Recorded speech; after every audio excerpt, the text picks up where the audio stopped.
अस्सलामुअलैकुम। उज़ैफ़ा tuition centre से वकास अहमद कासमी आपकी खिदमत में हाज़िर है। आज की क्लास में खुशामदीद। आज जो हमारी हदीस है वो है हज़रत जाबिर से रिवायत है कि रसूल सल्लल्लाहु अलैहि वसल्लम ने फरमाया, बंदे और कुफर के दरमियान नमाज छोड़ देने का ही फ़ासला है। आगे चलते हैं। आज हमारा जो नेक्स्ट चैप्टर है मोशन एंड फोर्स। इसमें जो हम चीज़ें सीखेंगे, कुछ फोर्स के बारे में सीखेंगे। न्यूटन्स लॉज ऑफ मोशन आपको वीडियो मिल जाएगी। पहले वीडियो में डिफ़ाइन किया जा चुका है। इसकी पूरी न्यूटन्स के तीनों लॉज मौजूद हैं उस ट्यूशन सेंटर पे। आप वहाँ से मदद ले सकते हैं। आज जो हम बात करेंगे mass and weight, tension in a string, इसकी भाई दो डेरिवेशंस हैं जो 99.9% इंपॉर्टेंट है। Law of conservation of momentum और फ्रिक्शन के बारे में आज हम बात करेंगे। पहला है फोर्स। फोर्स क्या होता है? किसी भी चीज़ को पुश और पुल अगर हम करें तो उसके लिए जो हमारे पास चीज़ यूज़ होती है उसको ताकत, इंग्लिश में फोर्स। और फिर उसका है कि हम किसी भी ऑब्जेक्ट को एक्सिलरेट करवा सकते हैं। Force, friction and gravity are two types of forces we encounter every day. हम ग्रेविटी और फ्रिक्शन दो चीज़ें हैं, दो टाइप्स हैं जिसे हम रोज़ाना उससे निकल रहे होते हैं। जैसे मिसाल के तौर पे भाई ब्रेक मारा, टायर घिस गया, इट्स अ फ्रिक्शन। कोई चीज़ ऊपर से नीचे गिरी और मोबाइल टूट गया तो ये ग्रेविटी ने आपका मोबाइल तोड़ दिया। आगे देखो भाई, फ्रिक्शन देख लो। एक मुन्ना बिस्किट जो है एक चीज़ को धक्का लगा रहा है, ये क्या हो गई? फोर्स हो गई। ताकतवर बंदा कोई चीज़ घसीटता हुआ लेके जा रहा है। फिर आगे चलते हैं, मास और वेट का फ़र्क क्या है। मास क्या होता है? आपकी बॉडी में the quantity of matter present in a body, कितना मैटर आपकी बॉडी में मौजूद है वो मास है। वेट क्या होता है? वो फोर्स जो अर्थ अट्रैक्ट करे, अर्थ की तरफ से अट्रैक्ट हो टुवर्ड द सेंटर, सेंटर की तरफ, तो वो क्या चीज़ हो गई? आपका वेट हो गया। मास स्केलर क्वांटिटी है। स्केलर वेक्टर पहले क्लियर हो चुका है। स्केलर वो जिसमें डायरेक्शन देना लाजमी हो, वेक्टर वो सॉरी स्केलर वो जिसमें डायरेक्शन नहीं होती। कभी ऐसे लिए 1 किलो चीनी, भाई आधा किलो ऊपर की तरफ, आधा किलो नीचे की तरफ, चमाट मार के भगा देगा वो। ऐसा नहीं होता। वेट क्या होता है? वेट वेक्टर क्वांटिटी है, इसमें डायरेक्शन मौजूद होती है। अच्छा, वेट का मसला क्या है? वेट भाई सेंटर ऑफ अर्थ और far away from the earth surface, ये बिकम ज़ीरो हो जाता है। ये क्योंकि इसमें रिलेट क्या चीज़ है? ग्रेविटी। ग्रेविटी ज़ीरो होगी तो वेट भी अनकरीब बहुत कम। ज़ीरो तो ये समझ लो कि वेट ज़ीरो हो जाता है या उसके ज़ीरो के करीब करीब पहुंच जाता है। दोनों बातें हो सकती हैं। मास क्या है? मास दुनिया में, दुनिया से बाहर हर जगह पे सेम रहता है। Mass of a moving body is m is equal to F divided by A. क्योंकि ये जो फार्मूला होता है फोर्स का, न्यूटन सेकंड लॉ में आपने देखा था, F is equal to M A. जब हम m को उधर ले जाते हैं तो अच्छा, इसको F is equal to M A है ना, बल्कि ए को अगर हम मल्टीप्लाई से उधर ले जाए तो डिवाइड में जाके ए नीचे आ गया। फिर इसके बाद इसका ऐसा यूनिट किलोग्राम है। और वेट का वेट का क्या है? न्यूटन। इसको नाप कैसे सकते हैं? इसको भाई ऑर्डिनरी बैलेंस दुकान पे जो होता है 10 किलो 5 किलो, इसको हम मेजर कर सकते हैं स्प्रिंग बैलेंस के ज़रिए वेट को। आगे चलते हैं, टेंशन इन स्ट्रिंग। सबसे पहले इसको आसान कर लेते हैं। बहुत लंबी लिखी हुई है कहानी कि भाई वेट अटैच करें आप स्ट्रिंग के अंदर और एक्सपीरियंस करें, उसको आप फोर्स कहते हैं, उस फोर्स को टेंशन कहते हैं। ये हमेशा वेट के बॉडी के बराबर होती है और ये हमेशा अपोजिट डायरेक्शन करेगी वेट से। कभी पतंग उड़ाई है? पतंग उड़ाते हमें अचानक से रस्सी ऐसे महसूस होती है कि हमारे हाथ को ऊपर ले गए और वो रस्सी भारी होना शुरू हो जाती है जितनी ऊपर पतंग जाती है। तो वो क्या होता है? टेंशन होती है स्ट्रिंग की। आज हम बात करेंगे मोशन ऑफ टू बॉडीज़ के बारे में। अच्छा, ये फर्स्ट केस भी पेपर में आ सकता है, दूसरा केस भी आ सकता है, तो इसको समझ लें ताकि आसान हो जाए, फिर हम लंबी बात नहीं करेंगे। दो बॉडीज़ हमने सपोज़ की, एक बॉडी नीचे की तरफ जा रही है, दूसरी ऊपर की तरफ जा रही है। अगर नीचे की तरफ जा रही है इसका मतलब है उसका मास क्या है? ज़्यादा। तो ए बॉडी का मास क्या हो गया? ज़्यादा हो गया। वो m1 ग्रेटर होगा किससे? m2 से। जब हम tension in the string discuss करते हैं तो आप देखें, रिप calculate the acceleration of body tension in string like consider motion of two bodies. अच्छा, हम कर क्या रहे हैं? हमारे पास दो केसेस हैं मोशन ऑफ बॉडीज़ के जो फ्रिक्शनल लेस पुली के अंदर कनेक्ट है। पहले केस में क्या है कि दोनों वर्टिकली डाउनवर्ड की तरफ मोशन कर रही हैं और डाउनवर्ड मोशन कर रही हैं। तो इसमें दो फोर्सेस जो ए बॉडी पे कर रही हैं वो क्या है? वेट आपको जो है डाउनवर्ड लेके जाना चाह रहा है बॉडी को, और टेंशन कहाँ लेके जाने चाह रही है? ऊपर। अगर आप देखो तो बॉडी कहाँ मूव कर रही है? ऊपर नीचे की तरफ। तो इसका मतलब है टेंशन, वेट क्या हो गया? टेंशन से बड़ा हो गया। और इसमें अगर आप बात करें वर्टिकली डाउनवर्ड जो फोर्स लग रही है, जो नेट फोर्स है, नेट फोर्स निकालने का तरीका क्या होता है कि ग्रेटर फोर्स में से माइनस करते हैं छोटी फोर्स W1 माइनस टी। तो अगर आप इसको देखें तो W आपको अभी हमने पीछे बात की, वेट बराबर होता है mg के, ठीक है भाई, माइनस टी आ गया और F1। अच्छा, न्यूटन का सेकंड लॉ अभी बात हुई थी, न्यूटन का सेकंड लॉ कहता है कि F बराबर है ma के। अब बॉडी A है तो हमने उसमें सारी चीज़ों को 1 कहा है, तो यहाँ पे F1 बराबर हो जाएगा m1a के। तो अगर आप इस इक्वेशन को देखो क्या बन गया, m1a, क्योंकि भाई यहाँ पे अगर आप देखें तो F1 इजिकल टू m1g था, तो ये क्या हो गया, m1a is equal to m1g minus T. अब आपको एक इक्वेशन आपके पास बन गई। अब आपने बॉडी बी को कंसिडर करना है। अगर आप बॉडी बी को देखो तो वेट कहाँ पे है, वर्टिकली, ये देखें, वेट कहाँ पे, वर्टिकली डाउनवर्ड बॉडी को लेके जाना चाह रहा है, और टेंशन कहाँ लेके जाना चाह रही है, ऊपर। लेकिन बॉडी कहाँ पे मूव कर रही है, अपवर्ड की तरफ। तो इसका मतलब है कि भाई वेट कम होगा और टेंशन ज़्यादा हुई। तो अगर आप पिछले वाले जैसा रिलेशन आपने देखा तो उसमें आपने क्या कहा कि T ग्रेटर देन W2। अगर W2 से T ग्रेटर है तो अगर आप देखें तो क्या हो जाएगा, T माइनस M2 जी। अगर आप इस पर न्यूटन का सेकंड लॉ अप्लाई करें तो F2 बराबर हो जाएगा M2A के। फिर जब M2A के बराबर हुआ तो अगर आप दोनों इक्वेशंस को 4.6 और 4.9, 4.6 आपको कहाँ पे मिलेगी, ये रही 4.6 m1a is equal to m1g minus T. और ये जो आपने दूसरी इक्वेशंस बनाई हैं, अच्छा ये कैसे बनी, यहाँ पे आपने सिर्फ और सिर्फ इस इक्वेशन के अंदर m2 की वैल्यू, f2 की वैल्यू रखी, तो आपके पास ये आ गया। अब इन दोनों को अगर आप प्लस करें तो m1a, ये रहा m1a यहाँ से आ गया, और प्लस m2a और m1g माइनस टी। अगर आप इधर जाएं तो आपने ये देखा था कहाँ गया, 4.6 m1g minus T, m1g minus T और प्लस t माइनस m2g। अब यहाँ पे कुछ चीज़ें कैंसिल हो रही हैं। अगर हम देखें तो हमारे पास यहाँ पे क्या कैंसिल हो रहा है, t से t कैंसिल।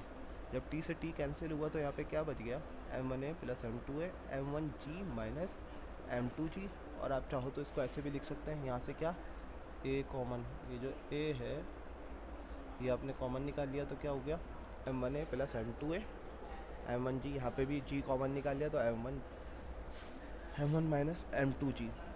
अब ये चीज़ अगर आपने a निकालना है तो ये चीज़ें कहाँ चली जाएंगी, मल्टीप्लाई से डिवाइड में। a यहीं पे रहा, ये इस तरह से हो गया, a यहीं पे रहा, और ये हो गया m1 माइनस m2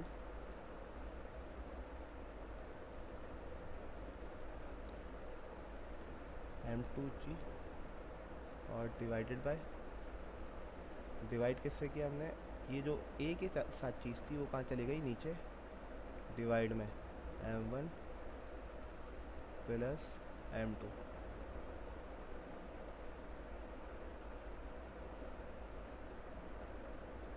ठीक है जी, आगे चलते हैं। To calculate t divide equation 4.6 by 4.9।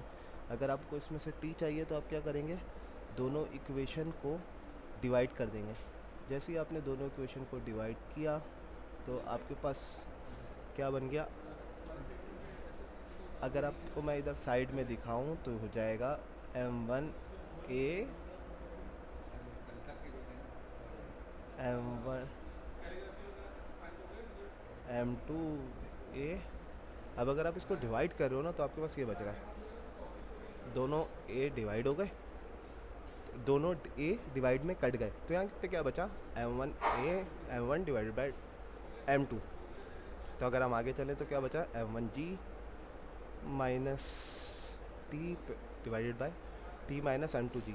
अब ये क्या होगा, क्रॉस मल्टीप्लाई होगा। यहाँ पे जो ये वाली चीज़ है ये ऊपर है और ये नीचे है, इसी तरह ये ऊपर है और नीचे है, तो नीचे वाली जो चीज़ है, ये नीचे वाली चीज़ इससे जाके मल्टीप्लाई हो जाएगी, किससे, ऊपर वाले से। और ये जो है ये मल्टीप्लाई हो जाएगा इससे।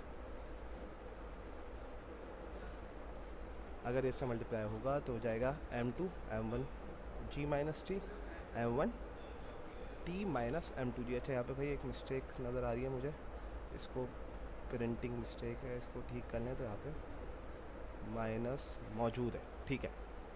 अब आगे चलते हैं।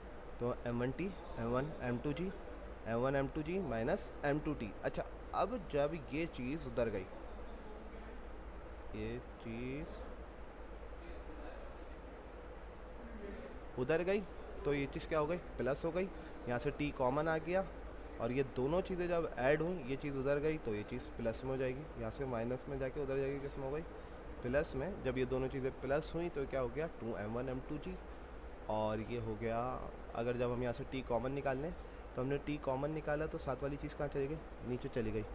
तो 2M1 M2G 2M1 M2G इन दोनों में से कॉमन आ गया, ये M1 प्लस M2। अब आगे चलते हैं। अच्छा, इसमें ब्रैकेट लगाने की ज़रूरत नहीं है। इसके बाद आपके पास एक और केस है जिसके अंदर एक बॉडी डाउनवर्ड मोशन कर रही है, एक बॉडी हॉरिजेंटली वहाँ पे मौजूद है। अच्छा, हॉरिजेंटली क्यों मौजूद होती है, जब भी कोई बॉडी, आपने न्यूटन थर्ड लॉ की वीडियो जब देखेंगे उसमें पता चलेगा, हर एक्शन का रिएक्शन होता है। एक्शन रिएक्शन का मतलब ये होता है कि अगर कोई बॉडी डाउनवर्ड फोर्स अप्लाई करती है तो वो उसके रिएक्शन फोर्स अपर ऊपर की तरफ होती है, और ये दोनों फोर्सेस बराबर होती हैं, जिसकी वजह से उन्होंने दोनों फोर्सेस आपस में इक्वल थी तो कैंसिल हो गई। तो इसमें कोई फोर्स मौजूद नहीं है, और बॉडी में सिर्फ और सिर्फ टेंशन मौजूद है। इस बात को आगे डिस्कस करते हैं। अभी हमने वही पुरानी वाली बात कि भाई दो बॉडीज़ हैं M1 M2, और जो कनेक्ट है एक स्ट्रिंग से, और जो बॉडी A है वो डाउनवर्ड मोशन कर रही है, जो बॉडी B है वो horizontally toward the pulley move कर रही है, मतलब पुली की तरफ आगे आ रही है। अच्छा, अगर आप लोगों ने अभी पिछले वाली जो हमने डेरिवेशन की केस 1 की, उसमें जो बॉडी 1 का था वही चीज़ पूरी यहाँ पे आ जाएगी, क्योंकि बॉडी कहाँ पे मूव कर रही है, नीचे की तरफ। तो उसकी फोर्स क्या बन गई, W ग्रेटर है T से, तो ये हो जाएगा W1 माइनस T। तो जब हम इसको बनाएंगे तो ये हो गया M1G माइनस T, वही वाली सारी बातें, और ये M1 है, M1G माइनस T। फिर जब आगे चले तो आपने कहा भाई न्यूटन सेकंड लॉ से हम अप्लाई कर रहे हैं, तो M1A is equal to M1G minus T। फिर आगे चलते हैं, हम कह रहे हैं कि जो इस बॉडी पे, जो बॉडी B है, यहाँ पे तीन फोर्सेस हैं। एक स्ट्रिंग है, एक स्ट्रिंग पे जो फोर्स लग रही है वो टेंशन है, जो टुवर्ड द पुली है। वेट जो है वो एक्टिंग वर्टिकली डाउनवर्ड की तरफ है, नॉर्मल रिएक्शन अपवर्ड की तरफ है, और इसको हम कहेंगे कि नो मोशन। अच्छा, अभी मैंने बात बता दी कि भाई वेट ने रिएक्शन फोर्स को कैंसिल कर दिया, जिसकी वजह से दोनों फोर्सेस अपोजिट डायरेक्शन में बराबर थे, दोनों ने एक दूसरे को कैंसिल कर दिया, जिसकी वजह से जो बॉडी पे फोर्स, जो बॉडी B है उसमें टेंशन T है और टुवर्ड द पुली है। तो इस बात को हम ऐसे लिख सकते हैं। अच्छा, ये F2 है, इसमें ये F2 नीचे की तरफ भी हो सकता है, और ऐसे जैसे लिखा हुआ है ऐसे भी हो सकता है, तो वो टेंशन के बराबर है। अब हमें पता है कि भाई M2A, F2 Newton second law के हवाले से F2 किसके बराबर हो जाएगा, M2A के, और टेंशन। अच्छा, टेंशन में अब आपने क्या करना है, जो T है, अब आप क्या करोगे, दोनों इक्वेशंस को ऐड कर दो जैसे पहले ही किया था। यहाँ से आपके पास एक्सेलरेशन का रिलेशन आ जाएगा। जब आपने दोनों को ऐड किया तो माइनस प्लस कैंसिल, क्या बच गया, M1 M2G। अगर आपने M1 M2G, तो M1 plus M2 is equal to M1G। यहाँ से A कॉमन निकला, ये चीज़ नीचे आ गई इसके, ठीक है, डिवाइड से मल्टीप्लाई से डिवाइड में चली गई। तो यहाँ पे आपके पास A का रिलेशन क्या बन गया, M1G divided by M1 plus M2। अब अगर आपने यहाँ पर रिलेशन बनाना है T का, तो अब इस चीज़ को गौर से देखो। यहाँ से आप T का रिलेशन बनाओगे किस तरह, T ऐसी रहा, M2 ऐसी रहा, A की वैल्यू अब आपके पास आ गई। A की वैल्यू क्या है, मैं यहाँ पे करके दिखा देता हूँ, जो नीचे हुआ है, T इज इक्वल टू, अब आप क्या करना चाह रहे हो कि M2 तो आपने ऐसे ही रहने दिया, आप M2 की जगह, A की जगह M2 की वैल्यू रख रहे हो, और A की वैल्यू है M1G divided by M1 plus M2A, M1 plus M2A। ये A यहाँ पे लिख दिया हमने। अब जब ये इससे मल्टीप्लाई हुआ तो क्या बन गया, M1 M2G divided by M1 plus m2, तो ये दोनों रिलेशन हमने ड्राइव कर लिया। अब मोमेंटम क्या होता है? अब अगर आपने बहुत आसान सी डेफिनेशन लिखनी है तो ये लिख सकते हैं, the product of mass and velocity is called momentum. अच्छा, एक और डेफिनेशन है, the quantity of motion present in a body is called momentum. Formula इसका P = mv होता है, वेक्टर क्वांटिटी है, और इसका जो यूनिट होता है वो किलोग्राम मीटर पर सेकंड स्क्वायर। P = mv है। अच्छा, आपको मैं आज वो निकालना बता देता हूँ कि यूनिट किस तरह निकालते हैं। kg का क्या हो गया, यहाँ पे तो थोड़ा सी मिस्टेक हुई है इस यूनिट में। kg मास का क्या है भाई, kg है ना, तो kg इसका हो गया। वेलोसिटी का क्या है, मीटर पर सेकंड। वेलोसिटी का क्या है, मीटर पर सेकंड। तो kg ms इसका यूनिट हो गया। और अगर हम kg m के बारे में बात करें, मीटर पर सेकंड, ठीक है, किलोग्राम मीटर पर सेकंड। और यहाँ पर ऊपर s नहीं है, -1 है, तो ये आपकी हो गई मोमेंटम। आगे चलते हैं, पेपर में law of conservation of momentum आया हुआ है। अगर आप बात करो एक आइसोलेटेड सिस्टम की, तो उसके अंदर जो एक्सटर्नल फोर्स अप्लाइड होती है वो कांस्टेंट रहती है, और उसका जो बिफोर द कोलिजन और after the collision momentum remain same रहता है। अगर आप दो कोलाइडिंग बॉडीज़ को कंसिडर करो, ए m1 हो जाएगा, बी m2 हो जाएगा, उसकी initial velocities u1 and v1, और फाइनल वेलोसिटीज़ u2 और v2 है। अच्छा, u1 before the collision, v1 before the after the collision, u2 before the collision और v2 आफ्टर द कोलिजन।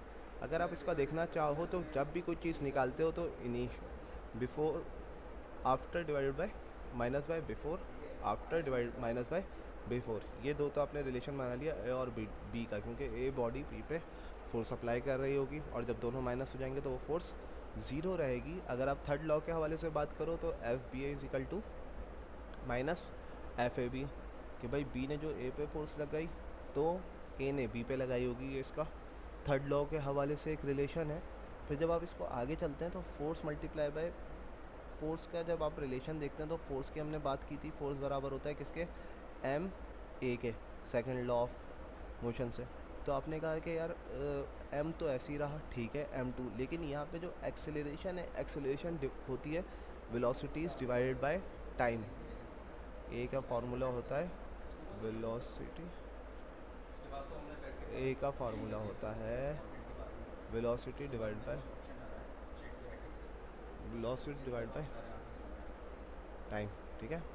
अब वेलोसिटी क्या हो गया, ये आ गया, वेलोसिटी आ गया, डिवाइडेड बाय टाइम हो गया, ठीक है। अब अगर हम इसको आगे चलते हैं तो हमने इस चीज़ का रिलेशन, हमारे पास जो फाइनल रिलेशन ये आ गया, इसका फाइनल रिलेशन ये आ गया। अब अगर हम इसको बराबर कह रहे हैं तो हम ये कह सकते हैं कि भाई m2 v2 minus u2 minus m1 v1 minus u1t।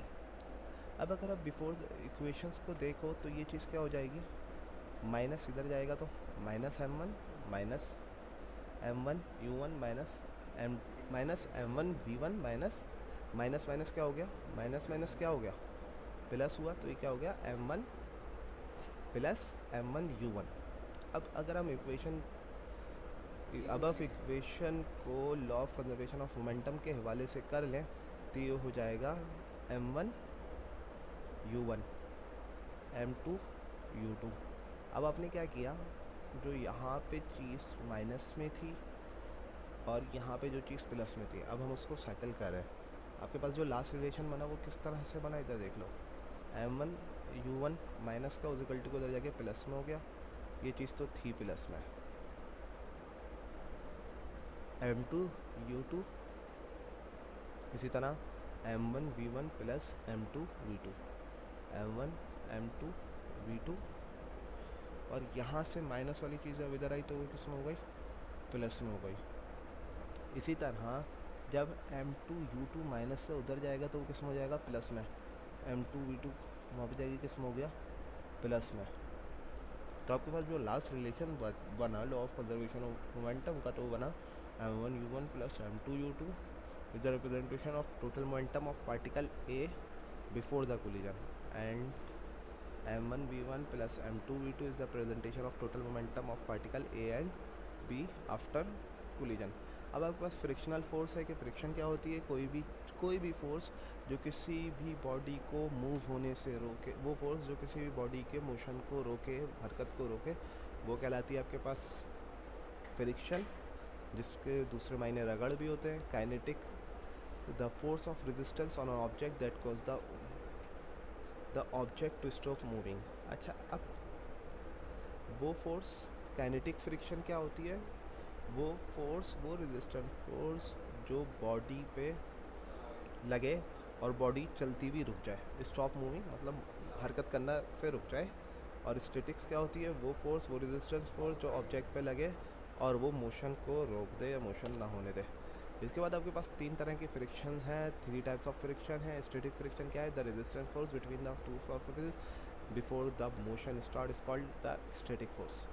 जो रेजिस्टिंग फोर्स है दो सरफेसेस के दरमियान कब तक? जब तक बॉडी स्टार्ट ना हो, ये क्या कहलाती है? Static friction. और इसका दूसरा नाम क्या होता है? The maximum value of static friction is called as limiting friction. जो इसकी मैक्सिमम वैल्यू होती है वो लिमिटिंग फ्रिक्शन भी कहलाती है। काइनेटिक फ्रिक्शन क्या चीज़ है? The friction during motion is called kinetic friction. जो फ्रिक्शन जो चीज़ बॉडी को चलने में रोक रही है वो काइनेटिक फ्रिक्शन है। The friction is slightly less than the limiting friction. Limiting friction से थोड़ी सी ज़्यादा होती है। रूलिंग फ्रिक्शन क्या होती है? When a body moves with the help of wheels. जब भी कोई बॉडी मूव कर रही है व्हील्स के ज़रिए, बेरिंग्स के ज़रिए, व्हील्स के ज़रिए जब भी कोई चीज़ मूव कर रही है तो वो क्या कहला रही है? आपकी रूलिंग फ्रिक्शन। और ये लेस होती है एज़ कम्पेयर स्लाइडिंग फ्रिक्शन से कम होती है। इसके बाद एडवांटेज है, फ्रिक्शन के बगैर हम टू वॉक और रन विदाउट स्लिपिंग। अगर बहुत ज़्यादा चिकना फ्लोर हो जिसको बिल्कुल बहुत स्लिपरी फ्लोर हो तो वहाँ पे आप स्लिप हो जाते हो, क्योंकि वहाँ फ्रिक्शन बिल्कुल नहीं होती। आप पेन वगैरह, पेंसिल वगैरह से लिख सकते हो क्योंकि फ्रिक्शन मौजूद है उसकी सूरत में, वो उसके ऊपर लिख रहा है। अगर वो बहुत सारे ऐसी स्लिपरी जगहें होती हैं जहाँ पे पेंसिल वगैरह नहीं लिख रही होती तो वजह ही होती है क्योंकि उसमें फ्रिक्शन प्रोड्यूस नहीं हो रही होती। हम किसी भी चीज़ को हाथ में पकड़ के एक जगह से दूसरी जगह ट्रांसफ़र कर सकते हैं फ्रिक्शन की वजह से। हम जैसी गाड़ी पे फोर्स अप्लाई करते हैं तो फ्रिक्शन की वजह से उसमें ब्रेक लग जाता है। डिसएडवांटेजेस क्या हैं? सबसे पहले तो यही कि भाई हीट प्रोड्यूस होती है फ्रिक्शन की वजह से, जिसकी वजह से आपकी बहुत सारी एनर्जी ज़ाया होती है किसी भी गाड़ी की, व्हीकल्स की, अप्लाइंसेस की। अच्छा, due to friction have to exert more power in machines. हमें फ्रिक्शन की वजह से ज़्यादा पावर लगानी पड़ती है मशीन्स पे। और ये क्या करती है? मोशंस को, हरकत को रोकती है। कोई भी काम वगैरह, कोई भी मोशन वगैरह किसी बॉडी में प्रोड्यूस हो रहा हो तो फ्रिक्शन की वजह से वो रुकेगा। Due to friction noise is also produce in machines के अंदर जो नॉइज़ प्रोड्यूस होती है वो भी फ्रिक्शन की वजह से होती है। Due to friction engines of automobiles consume more fuels which is money less. जो गाड़ियाँ हैं वो बहुत ज़्यादा फ्यूल खर्च करती हैं फ्रिक्शन की वजह से, और जिसकी वजह से आपके मनी लॉस मतलब पैसों का नुकसान होता है। नेक्स्ट वीडियो तक के लिए अल्लाह हाफिज़। अच्छा, चैनल को सब्सक्राइब करना मत भूलिएगा। हमारी वीडियो देखने का शुक्रिया। लाइक करें और शेयर करें, और जो भी इश्यूज़ हों कमेंट करके आप हमसे लाजमी पूछ सकते हैं। नेक्स्ट वीडियो तक के लिए अल्लाह हाफिज़।